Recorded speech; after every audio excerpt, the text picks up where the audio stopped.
Welcome to It's Your Date with Destiny with Apostle Vivian and Pastor Jemma Duncan of Divine Destiny Worship Center in Diego Martin. For the next 30 minutes, join us as we take you on a journey of maximizing your potential and realizing your goals through Jesus Christ.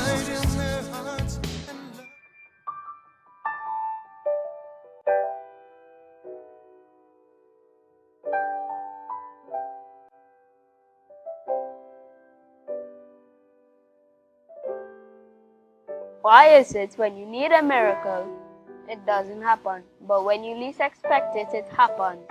You are married, you have challenges in your relationship, but your spouse is unwilling to accede to any counseling.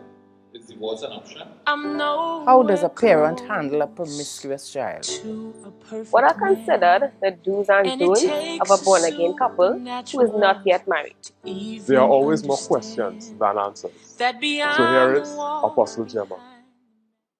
A very good morning to you. Welcome to us, Pastor Jemma. I'm happy that you took the time to be with me today. And today I'm going to talk about something very, very important to all of us. Today we face the challenges of our children not being properly parented. And there seems to be a very negative impact on our society based on our parenting skills or lack of it. And so the question today is, what advice or strategies would you give to single mothers for coping with challenges of motherhood? But before I give the response to this question, in the event that you're a first-time viewer, my name is Jemma Duncan. I'm married to Apostle Vivian Duncan. Together we pastor Divine Destiny Worship Center, and our headquarters is in Diego Martin, on the Diego Martin Main Road, opposite Sardonynx Drive. We have branches in Shogunas. We have one in Faizabal, one in Sangre Grande. Our latest branch is in Rio Claro. We have a branch in Tobago and one in Antigua as well. Now, whether you are single or married, we all face challenges, and the thing is,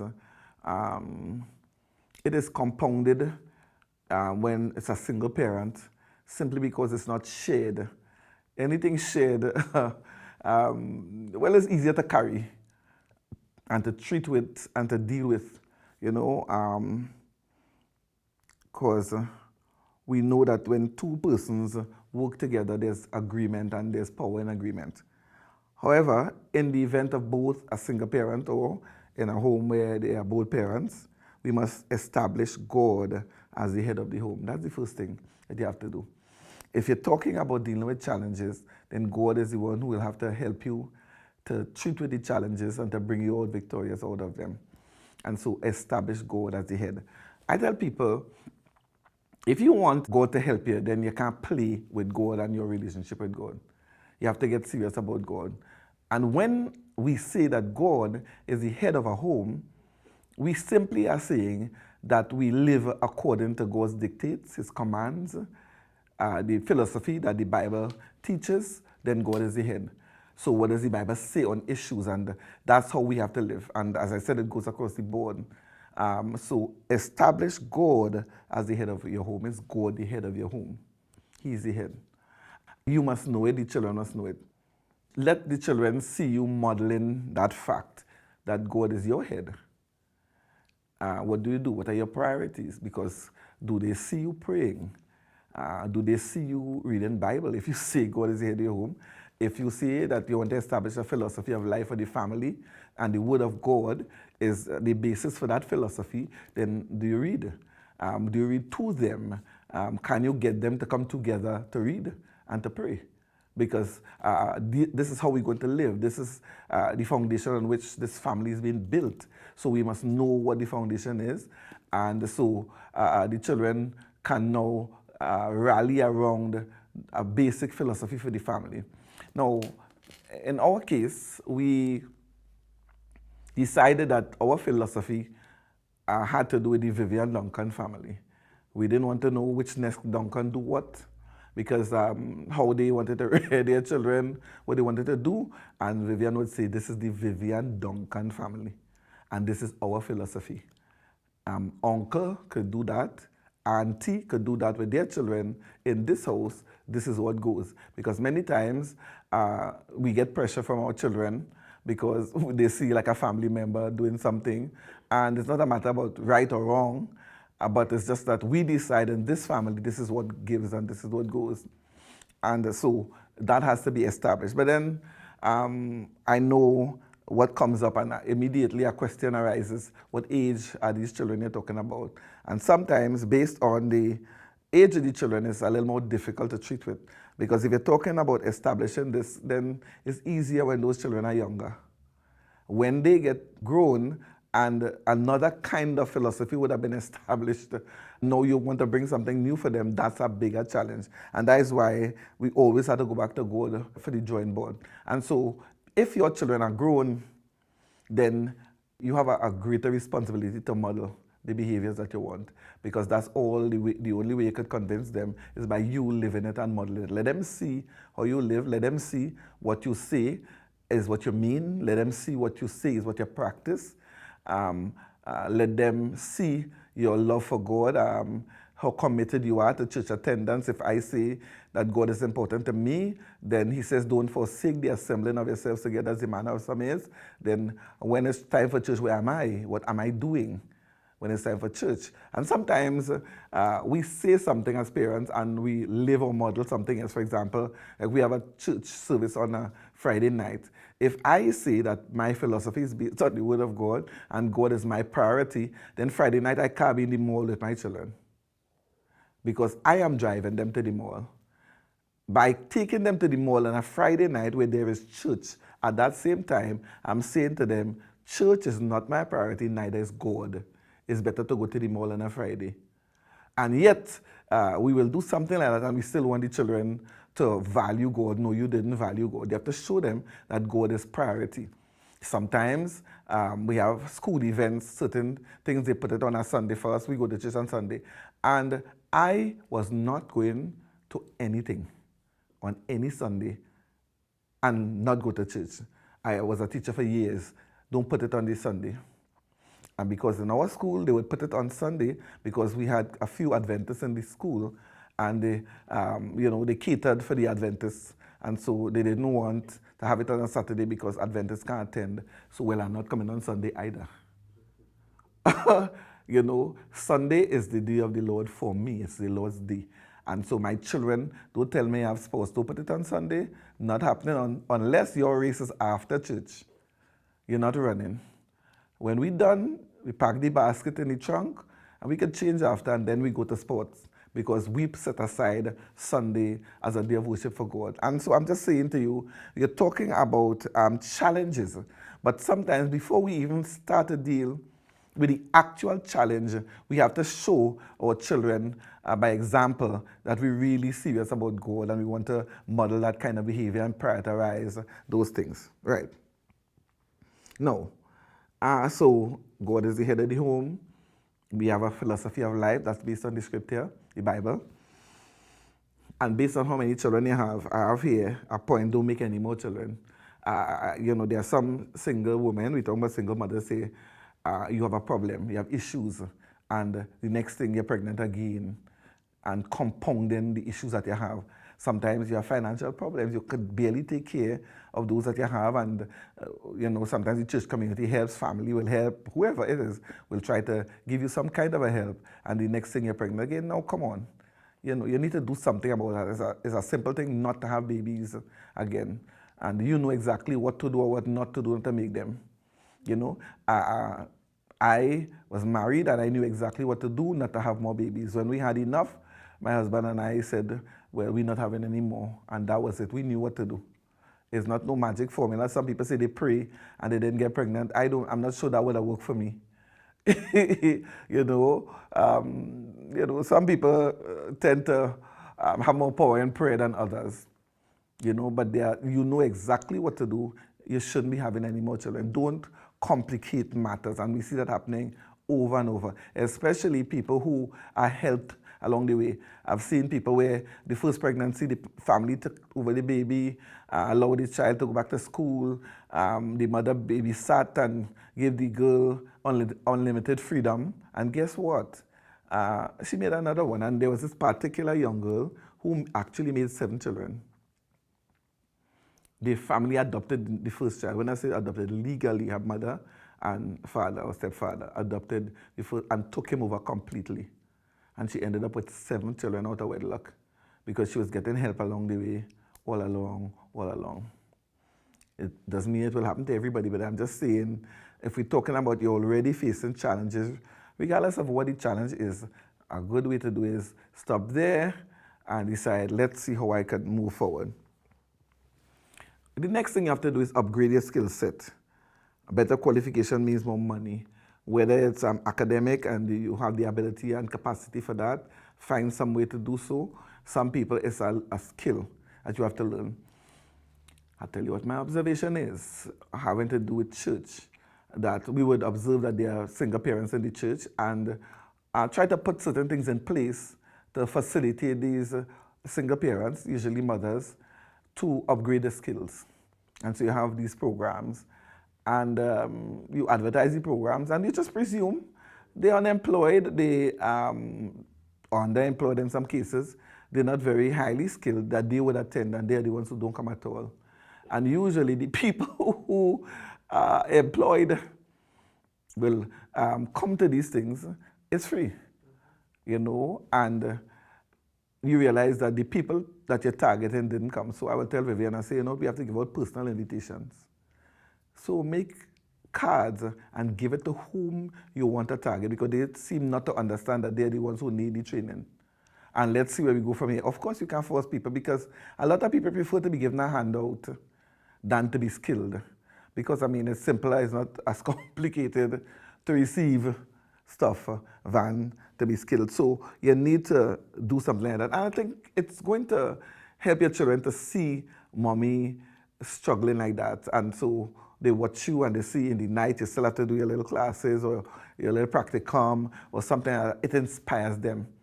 Because when a child sees that and they are now faced with their own schoolwork or whatever it is, they will say, my God, I watched my mother. See, I come from work and then come home. And when we go to bed and she thinks we are asleep, you know, you go to probably use the bathroom, you see her head down, doing some kind of a thing in order to upgrade her skills. And I think it will inspire your children. Practice good work ethic. And it means you have to also give them chores that will teach them responsibility. So now I am the mother and I'm looking for a job. Maybe it doesn't pay as much as I want. I'm thinking about upgrading myself, but I'm practicing good work ethic. It means I must teach my children to go to work on time. It's very important. And just recently I was talking to somebody and they are very lenient with this individual on her job. She has children and some challenges. And so they are actually juggling her work hours to facilitate her to take the children. One have to go to not preschool, nursery. The other, this one in preschool, that one. And so she has to kind of drop one here, drop one there, drop the other there and go around and so on. And they're very lenient, but you're going to work late. And I said, you need to get up earlier. You know, you need to prepare yourself in the evening. It takes a lot. You are tired, but push that fatigue behind your back. And every evening, for those children, wherever they have to go, those bags had to be packed the night before. You can't wake up in the morning and now thinking the preschool child, you have to pack a certain kind of bag. You know, the one in the nursery is a different kind of a bag. The primary school or wherever is a different kind of a bag. You have to prepare. Even the meals, the juices, the lunch boxes, all these things, you have to do those things in the night. And for some reason, as mothers, as parents, we have to sleep less. There are seasons in our lives, and we have to understand when we have children and we're trying to raise the children, especially when you're a single parent, you don't have the kind of help that you need, then you have to make these sacrifices. And that's life. It's unfortunate, but that's how life is. And you're not the only person who have to do that kind of a thing. And I took a piece of paper and wrote for her a to-do list. On top of the to-do list was go to work on time. I said, you cannot abuse what your employers are doing for you. They are adjusting your work schedule to facilitate you with your children, and you're reaching to work late.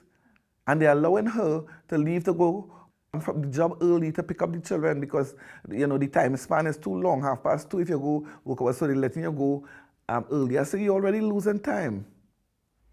You have to show them that you appreciate what they're doing. And so your work ethic is going to teach your children. And then how do children learn proper work ethic? By doing chores. Long ago, all of us had chores to do. When in the country, you had outdoor chores. Some people had animals to see about. Some people had different chores within the house. I mean, you're not trying to abuse your children by overworking them, but the chores teaches your child to be responsible. I'm supposed to do this. You're not supposed to look over the child's shoulder for it to be done. You're supposed to get it done. And so a good thing might be to have a reward system in place. And so that child sees the one who is responsible and does the chores will be rewarded. And everybody likes to be rewarded, right? Be careful how you react to authority in church, at work, and in the country. You're talking about single parenting, and by yourself, with the help of God, trying to raise children who are godly and who would contribute to the society. So I have to be careful. If I react negatively to authority, then my children will learn to react negatively to authority, and you are their first line of authority. And I tell people, rebellion or any such thing starts with you. We may allow our children to rebel against other authority and not understand. Rebellion is not just an action, it's a spirit. And it kind of works itself out by the acts. By the time that child is behaving in a rebellious manner, a number of things will have happened in that child's life, and the attitude is already set. And so must be careful what you say, and so on. Sometimes you will make flippant remarks. I'm an adult. You probably talk to another adult and they would quite understand what you say. But if you talk about the government and the this and the that and you're carrying on, the child figure, well, I don't have to follow any rules because it's unjust, and you don't want your child to begin to think like that. It's only get worse for them, right? Do you pay tithes? You give offerings out of the little bit that you have when the things that you go after is prosperity. If you want blessings, and God gives a formula for blessing. Vivian likes to call tithes and equity tax is 1/10 of your salary. I know I'll lose a few people there, but say what? I'm trying to help somebody who says you're a single mother and you want to get out of that little pit you're in. So if you have $1, then 10 cents is God's. If you have $10, $1 belongs to God. If you have $100, 10% belongs to God. And as you go higher, it belongs to God. So it's an equity tax. And God will work with somebody who gave 10 cents as much as he would work with somebody who gives $100 or $10,000. All God is saying is that he does not expect you to give more than you have. But if I'm talking about God taking care of me, opening doors for me, creating opportunities for me and my children, I have to start by obeying God in terms of giving. Sometimes you may not be able to give cash, especially in your situation. What about service? Is there anything that you can do that would be of service? I don't have the money, but we have cleaning crews in the church. Is there any way that I can help? Maybe I can just come for 1 hour. When do they meet, and contribute a little bit to this particular area? Time is money, so you may not have the money, but I could give a little bit of time that is acceptable as well. When you do get to serve to the best of your ability. Serve humbly, and it guarantees that God would work on your behalf.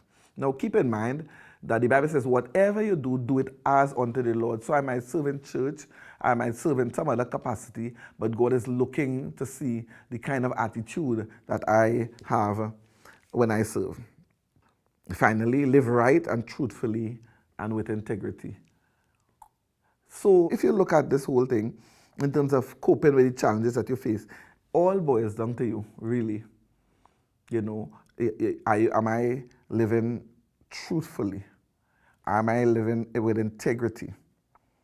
And so in a nutshell, your relationship with God is your only guarantee for success, personal success, and the success of your family. Because listen to me, God could make a change. He could make a difference. And you would meet a lot of people who could tell you, I started like that. And there are many, many, many success stories where single parents successfully raise children. Of course, there must be help And the thing is, what about family? You include family, because especially when there is a missing male figure in the family, what about senior males, grandparents, uncles and so on? What about a male input from the church? Because sometimes you have people in the church who would help you along to facilitate guidance, lean on your pastors, lean on the people in your community. I tell people, I find church is a wonderful experience, a good community, because when we find ourselves in difficulties, we have people that we could fall on. And sometimes when you have no other place to go, church is where you go for help. We have to be very careful how we treat with church. I want you to know that you can have a success story at the end of this, that as you train your children, they will look back fondly and give God praise, because they would look and say, God fathered us. Although mommy was there in front of us all of the time, based on the example that mommy gave to us, we realized that God was an integral part of this whole fathering process. And what does God do? He brings people in your life from all over. He pulls them here, he pulls somebody here, and you'll find that doors are opening to you, favor comes to you because you put God first. I really hope that I helped you with some of the things that I said to you. I know as I close, you'll say, well, you never experienced single parenting. No, that's the fact. But I've had to deal with so many of them. I could write my own book on it based on what I've had to deal with and so on. But suffice it to say that if you put God as the head of that home, then that God that you put, and he says, whatever you commit to him, he is going to establish it. He is going to work with it. I heard a preacher say that he refutes the saying that God is in charge of everything. Because some people flippantly say, well, God is in charge, so you leave it alone. He said, no, God is only in charge of what you put him in charge of. So put God in charge, and he is going to take care of everything.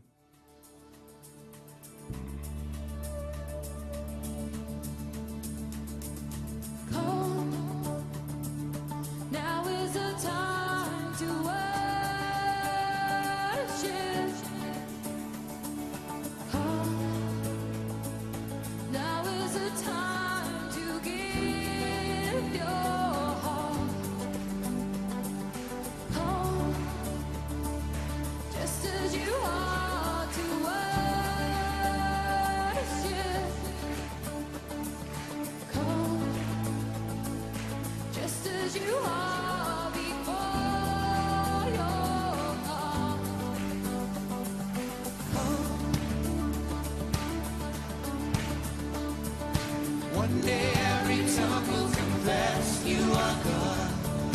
One day every knee will bow.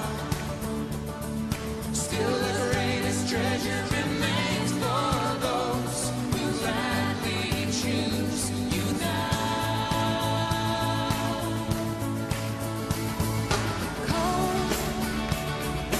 Now is the time to worship.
received a promise from God and it seems like it's never gonna happen?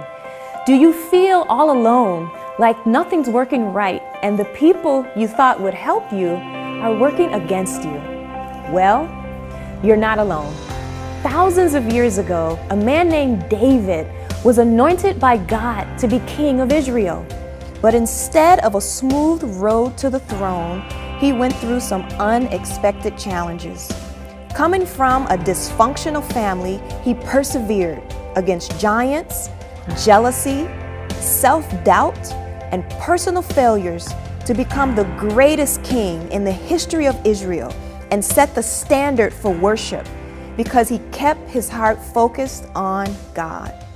I'm Dr. Angel Duncan, and I want to invite you to join me on a journey through the life of David in my new book, 1 Month with the King, 31 Lessons from the Life of King David. For each lesson, there are corresponding activities in the companion interactive study journal. This is designed for you to apply what you learn. This book was written to encourage the hearts of people who have received promises from God that seem long in coming. Most importantly, emphasis is placed on seeing the process through God's eyes and fulfilling the promise in God's heart. In the end, may God say about you what he said about David in Acts chapter 13, verse 22. I have found David, the son of Jesse, a man after mine own heart, which shall fulfill all my will. Pick up your copy today at Amazon.com or any major online bookseller.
I don't want you to ever forget the words of Jesus. He said, I am the way, the truth, and the life. No man comes to the Father except by me. God bless you real good.